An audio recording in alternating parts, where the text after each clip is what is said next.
Hi everyone and welcome back to my channel. Hope you're all doing well. Today we're going to have a little mum entertainment for y'all. We're going to be having a little reading of Little Miss Busy, Surviving Motherhood. It's a hilarious little book. It's a spin on the classic Mr. Men and Miss books, sort of relating to motherhood, and it's really nice. So put on a brew and let me read it to you.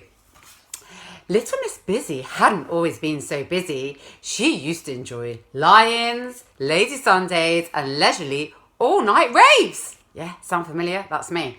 But then she had kids. Now, Little Miss Busy enjoys 5 a.m. wake-up calls, manic Mondays, Tuesdays, Wednesdays, Thursdays, Fridays, Saturdays, and Sundays. Yeah, there's no such thing as a weekend when you're a mum. And watching enough children's TV to send her stark raving mad. Woo-hoo. That's so me, all of that. Anyway, it was another busy day and Little Miss Busy did what she did every morning. Mainlined 6 cups of coffee and started writing her to-do list. Number 1, write list. Number 2, make nutritious breakfast. Number 3, make kids eat nutritious breakfast. 4, swap nutritious breakfast for Choco Yummy Pops. 5, tell kids to feed guinea pigs. 6, tell kids to finish homework. 7, wake up husband. 8, tell kids guinea pig will die if not fed. 9, shake husband until he wakes up. 10, finish kids homework. 11, feed nutritious breakfast to guinea pig. Little Miss Busy took everything off her list and herded the children out the door. She felt very pleased. Mum, I have to dress up as a Tudor tomorrow, said the youngest child. Uh-oh. Number 12, make Tudor costume. Little Miss Busy arrived at the school gates. Look, there she is with her little girls. All the other mums were there, and so was Mr. Good, who they all praised for doing the school run. Oh, Mr. Good, he's so good, isn't he? He's such a good dad, they said. Look at him caring for his own children. Haha. Little Miss Sunshine's 4x4 pulled up. Her twins climbed out and skipped over to Little Miss Busy. We are learning Chinese, they chimed in perfect unison, so we can get ahead in the world of business. Blech, how annoying. Puke. Wow, said Little Miss Busy. How old are you? I don't know what that is. In Chinese, they said. Little Miss Busy looked at her own children who were fighting over a stick. Little Miss Sunshine joined over in her designer gym gear. Jogged over even. Phew, what a morning. Preschool Pilates can really take it out of you, she said, looking fresh as a daisy. Have you made a cake for the school bake-off yet? I can't decide between macarons or a gingerbread Taj Mahal.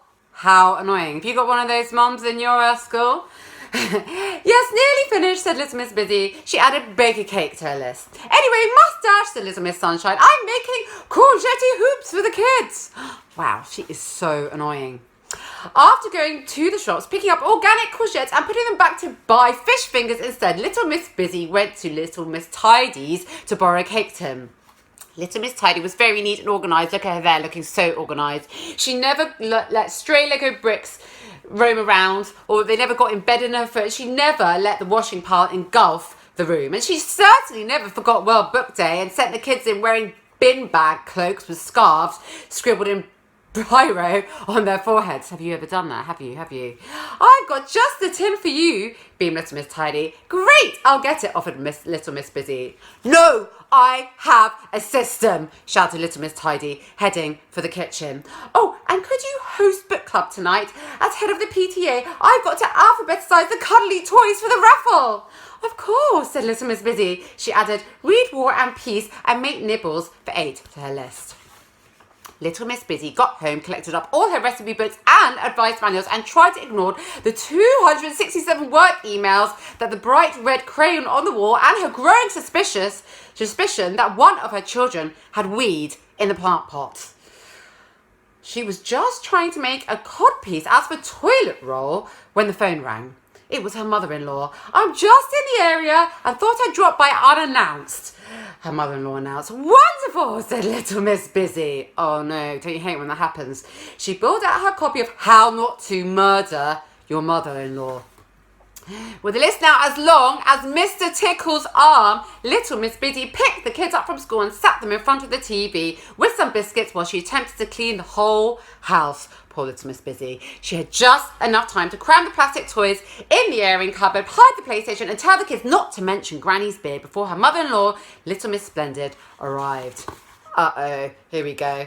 Don't get up, she said. I'll make my own tea. Where is the china? You don't have any china. No, don't worry. I shall have to survive with this mug. Now, come and give your granny a kiss and tell me what you've been doing at school, said Little Miss Splendid. I got a gold star, said the oldest child. I got head lice, said the middle child. Why do you have a beard? Said the youngest child. Oops. After checking that their kids were on course for Oxbridge, making sure that little Miss Busy knew how to wash and iron Mr. Busy's pants just like how he liked it, and commenting that she looked as tired as a corpse, her mother-in-law went on her way. Nice. Little Miss Busy gave the kids their tea and then tucked into her own serving of half-chewed fish, fingers and beans. Now to make her prize-winning bake-off entry, she picked the first recipe she found, 3-tiered meringue with a gooseberry mist. She was fresh out of gooseberry mist, so she sprayed it with her air freshener and hoped no one would notice. I'm glad I don't have to eat that cake.